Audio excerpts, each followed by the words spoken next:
disposable income and really not indicate that this is a number based off of GDP. They'll just kind of say that it was a magic made-up number. And I'm like, guys, it's directly tied to GDP. But they'll say, oh, no, it's not. What? All right. So, again, don't worry about these, but you heard them.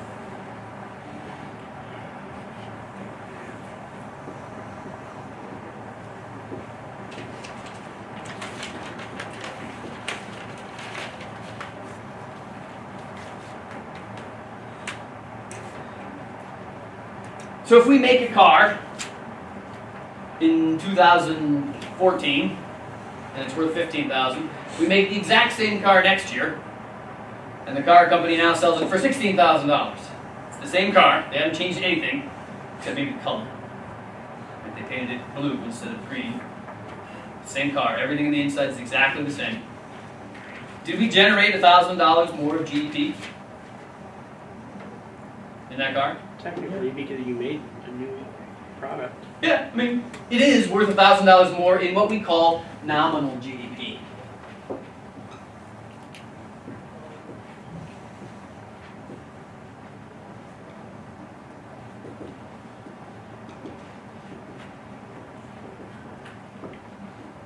So nominal GDP is just add those numbers up. Add the amount of money that we spent on goods, add the amount of money business invested, add the amount of money government spent, add our net exports.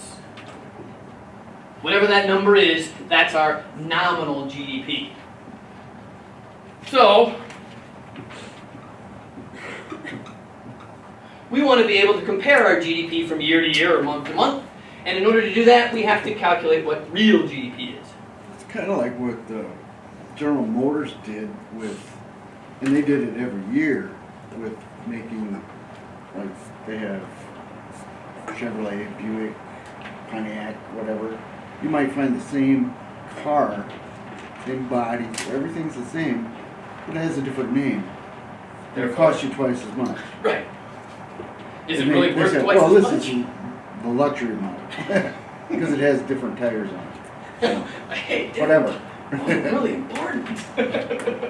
Similar to that, all right? But the idea here is that when we want to take into account inflation, we have to convert our nominal GDP into real GDP.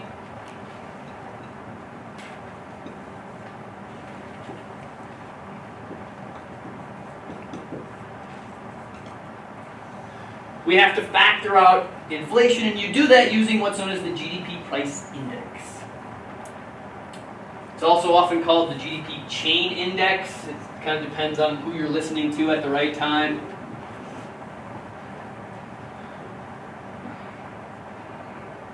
But really, it's just saying factor out inflation, all right? And the calculation is not overly difficult, but you do have to do a little bit of work with it. Nominal GDP, you divide by this GDP chain index. Sure. I'll spell it right though. And this index is generally a percentage. So in order to take the percentage out of it, you multiply by 100 at the end.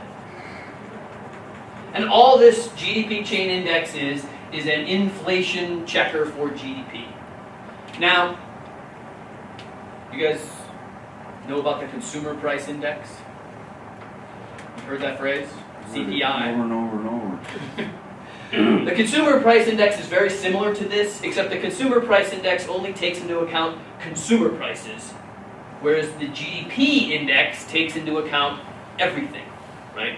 Remember that the economy is building more than just apples, oranges, Cokes, and hamburgers, right? They're also building buildings, they're also building roads, they're putting up stoplights. Businesses don't pay that. Consumers don't buy that kind of stuff.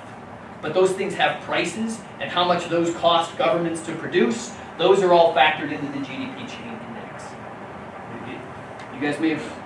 So like a let's say a national park, for instance. Mm-hmm. They take into account the money that the patrons pay to visit or whatever? Yeah, and how much they have to pay the people who take care of it, certainly. And how much their incomes are going up because they have to give them raises and all that kind of stuff. Is that considered part of that chain price index? Mm-hmm. Okay. Now, you may have heard a little bit ago that they were trying to talk about how they could fix Social Security by changing how its inflation calculation is. Do you guys hear any of this? Vaguely 6 or 7 months ago? Yeah. So they were talking about ways to fix Social Security, because everybody's screaming right now about how Social Security is going to be broke, right? One of the ways that they said was that instead of using the consumer price index for a means to raise people's Social Security payments, they were going to use this GDP chain index instead, which tends to be a smaller number than the consumer price index. This doesn't change as much as consumer prices do. And that way, people's Social Security payments wouldn't go up as much, because this number is always small. And if you use this to calculate how much we'll pay in Social Security over the next 20 years, we'll probably save somewhere between $100 and $200 billion in Social Security payments. If we raise it by this thing instead. that happened was wage increases didn't go up. There would be more money in Social Security if wages would have been going up the way it was supposed to be figured out to work. One of the scenarios that I heard was why it's broke. The reason it's broke right now is Because government took all the money out of it and didn't put it back. Well, no, all the money is still there. There's just IOUs in there instead. Oh, Whatever. with no interest. Oh no, there's a little bit of interest. Yeah, that they're not getting.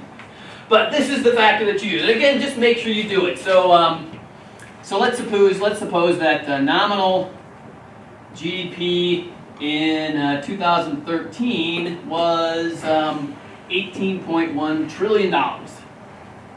That's pretty close to about what nominal GDP was back in 2013.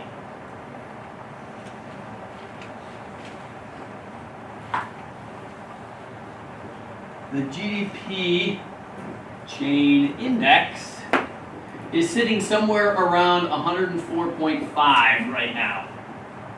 Trillion? It's always a percent, so Percent. this is just the index. So what I want you to do is, if that's what the GDP chain index was in 2013, tell me what real GDP was in 2013. Divide the 104.5 into the 18.1 trillion. Mm-hmm. And multiply that by 100. Mm-hmm.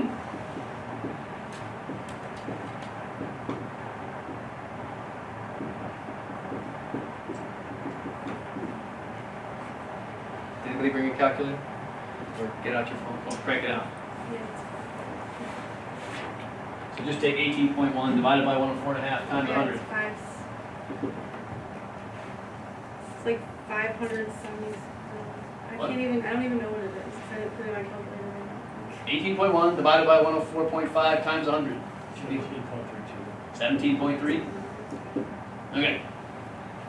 So our real GDP back in 2013, that's maybe a little high. I think our GDP was only like about 16.9 trillion last year. But it's been adjusting frequently since then. Due to some of the increases in prices, they're seeing GDP go up a little bit higher. And they're also having some adjusted December sales. Normally, December is one of the biggest times of the year, right? For sales and for GDP calculations. But come January, our GDP always goes down. Why? Turns. Yeah. Basically, every January we come back and we return about somewhere between 5 and 8% of all of our purchases. And all of those companies have to readjust their GDP calculations and say, based on the return, what GDP did we generate? It always goes down. This year, GDP didn't fall. It only fell about 1 or 2%. We only returned about 1 or 2% of the gifts we purchased this year. Really weird Christmas year. I'm like, Everyone got gift cards. that's part of what they're thinking it is that there was a lot more buy-in as opposed to buy, right? So it's the ability to purchase in the future. And the cool thing about it is that they actually count the purchase of a gift card as GDP instantaneously, right? So regardless of whether you actually spend that gift card later on, the purchase of it is immediately considered GDP. Well, the company gets it right away, Yeah. and they already know that they're gonna be able to spend it. So. Right. So regardless of whether they actually have to give you any service for it, if you've got somebody a $25 gift card, that's $25 in GDP. Even if you immediately lose the gift card and never find it ever again, which happens way more than you think it does. All right, so that is the end of chapter 11. That's our start. Don't go away quite yet.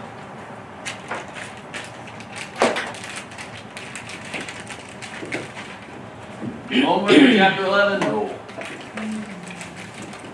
Page 244. It is page 244 too. Yeah, okay. One. 4, 6, and 12. We have one more chapter 10. Nope. Please note that number 12 has quite a few parts, A through J. Those are all questions of is it or is it not GDP? Great questions. So just yes or no answers. Yes or no? It would be great if you gave me a why. Extra credit for that? Well, if you say no to a problem and give me an explanation that says no is valid, and I said yes, I can give you credit for it. There is no number 12 in here. Yeah, there is. Second page, Oh. 244 to 245. There we go.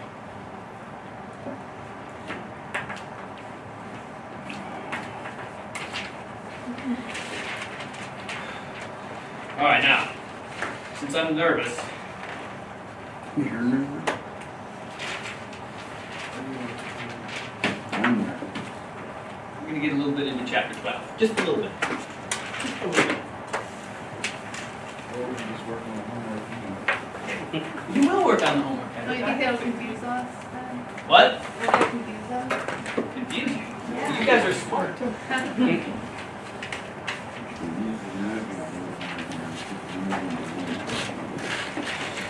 I just want to get through the first part of chapter 12 because it really belongs with chapter 11. I don't honestly know why they switch it into chapter 11. Well, But, why don't you wait and just give us homework in chapter 12? well, because there's two halves of chapter 12. The homework I'm going to give you is only on the second half.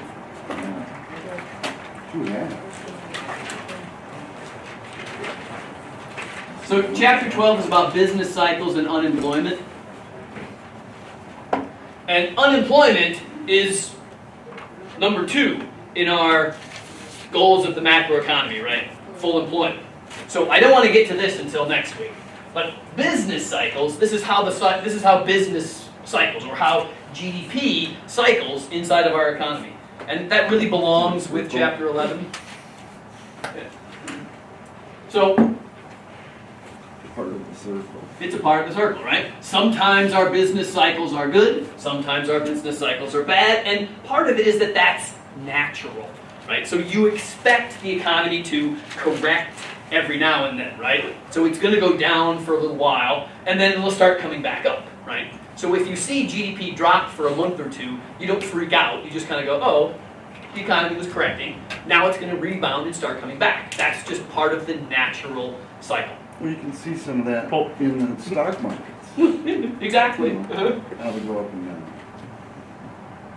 So the business cycle is really 4 stages or 4 semi-stages. It kind of depends on how you look at it. There's really only 2 stages, and then there's just a turning point for each stage. All right? So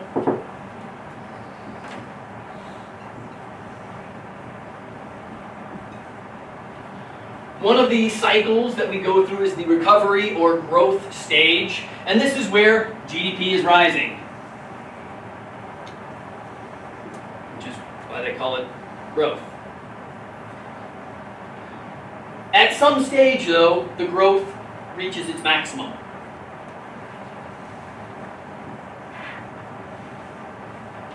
That's the peak. Growth reaches maximum. When our growing has reached its peak, what does it do afterwards? It has to fall, or it's a recession, right? When GDP is falling, economists say, oh, it's a recession. And we freak out, right? But it's natural because once GDP is done growing, it has to be doing something. I mean, very rarely does GDP stay exactly the same. In fact, I don't think there has ever been a period, a quarter, which is the way GDP is normally measured, where GDP has been exactly the same from one quarter to the next. Because, let's face it, you guys are not the same from one quarter to the next. Every 3 months, you all just change. And that's good. So, as GDP falls, eventually it stops falling, right? And it has to expand. The trough is where it has hit its minimum point, right? Falling GDP reaches minimum. And after it's done falling, what does it have to do? Because Rise. It has to start going up. Hence it recovers and starts growing again. And it will grow and grow and grow and grow until it hits the a peak. And what does it have to do after it peaks? fall. Hence the cycle. And again, circular flow. There's lots of circles and drawing pretty pictures in the macroeconomy. Come on, Kevin, people love it. I love graphs. All right, now, Just go back to being hunters and in general though, general, if I could spell it correctly. Don't look at how I spelled it. ERA. Mine was general. In general, GDP has grown around 3.5% each year for the past 80 some odd years. Back to basically the recession or the Great Depression. Since the Great Depression, GDP has been growing roughly 3.5% each year. What that means, now you guys don't need to worry about this graph, but I'm going to show it to you anyways. GDP and time is that if you look back in 1950 and you look over here to 2010, GDP has and this is all real GDP, mind you, so I should say here, real GDP.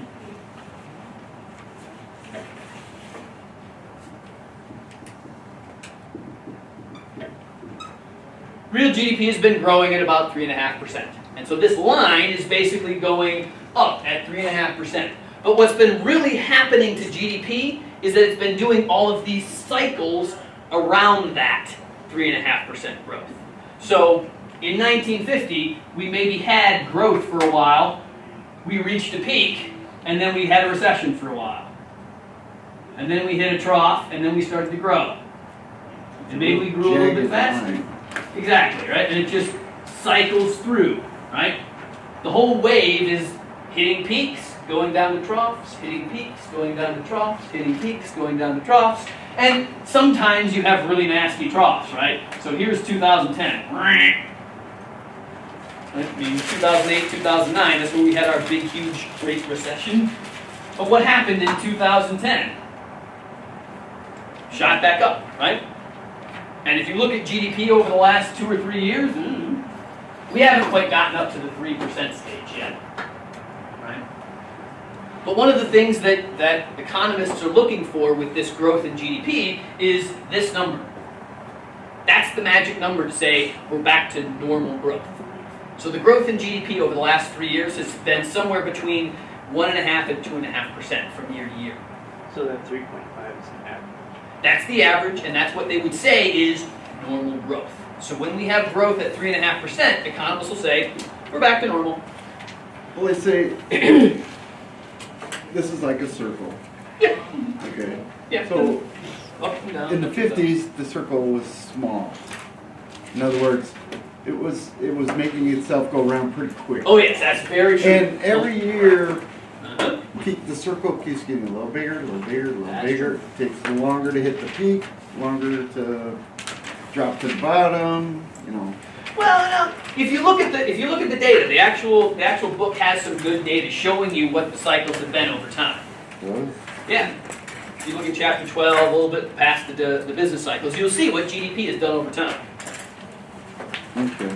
So in the 50s, yeah, things stayed pretty close. But when we had recession days. when we had ups, our downs weren't as big, right? But what happened in the 80s and 90s is we had these really big ups that lasted for a long period of time, and then when we corrected for it, went way down. Yeah, we had big, huge recessions, but that was to make up for the fact that we had like 2 to 3 or 4 years of straight growth, which is rare, right? Cycles very, very rarely last that long. If you look back in the 50s and 60s, our cycles of recessions and peaks, they were, 2 or 3 quarters, 6 months. We would have 6 months of a recession and then 12 to 18 months of growth. They're showing it from November '01 to December '07, so almost a 6-year. 6-year growth, yeah. Growth. And all of it above 3.5%. So it didn't surprise a whole lot of economists when we had that crash in 2009 because we've been way up above our average. But anyways, these are our 3 cycles. We didn't quite get through all of the business cycles. We'll have to do a little bit more of that on Monday next week. But work on the Chapter 11 homework and we will come back and finish up the Chapter 12 stuff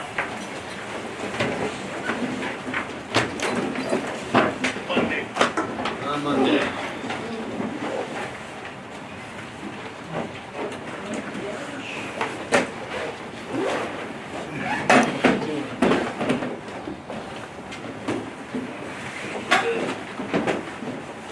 I was on camera in India. Were you saying India? Oh yeah, they love being Indian, man.